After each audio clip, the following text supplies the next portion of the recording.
আপনি কি জানেন বৃষ্টি অথবা বজ্রপাতের সময় কই মাছ মাটি থেকে পানিতে উঠে আসে কেন?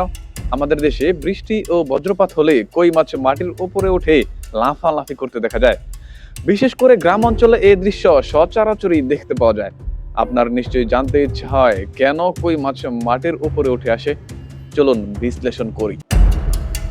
বাংলা ক্যালেন্ডারে যখন আষাঢ় ও শ্রাবণ মাস ঋতুচক্রে তখন বর্ষাকাল। এ সময় তীব্র বৃষ্টি ও বজ্রপাত হলে কই, শিং, মাগুর সহ কয়েকটি প্রজাতির মাছ পুকুর কিংবা জলাশয় থেকে মাটিতে উঠে আসে। গ্রামের ভাষায় একে বলা হয় মাছ উজানো। চলুন জেনে নেই কেন ঘটে এমন ঘটনা। বিষয়টি জানতে হলে প্রথমেই চোখ রাখতে হবে জীববিজ্ঞানের দিকে। বিজ্ঞানের ভাষায় মাছ উজানোকে বলা হয় ট্যাক্সিস। কোন জীবের বাহ্যিক উদ্দীপনা যেমন তাপ, চাপ, আলো, শব্দ ও পানির স্রোতের দিকে ধাপিত হওয়াকেই বলা হয় ট্যাক্সিস। বৃষ্টি ও বজ্রপাতের সময় কই মাছ পানি থেকে মাটিতে উঠে আসা এক ধরনের ট্যাক্সিস।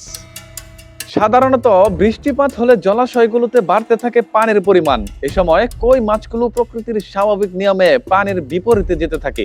বিষয়টিকে কই মাছের নতুন পানিতে যাওয়া হিসেবেও বিবেচনা করা হয়। অন্যদিকে দীর্ঘদিন বৃষ্টিপাত না হলে জলাশয়গুলোতে পানির ঘাটতি পড়ে যায়। এমন অবস্থায় হঠাৎ বৃষ্টিপাত হলে অক্সিজেন ও প্রাকৃতিক খাবারকে ঘিরে রিউট্যাক্সিসে সাড়া দিয়ে কই, শিং, মাগুর, গুতুম সহ আরো বেশ কয়েকটি প্রজাতির মাছ বৃষ্টির পানির বিপরীতে উঠে যায়। আর তখনই এই মাছগুলোকে আমরা মাটির উপরে দেখতে পাই, যা প্রকৃতির একটি অতি সাধারণ রহস্য।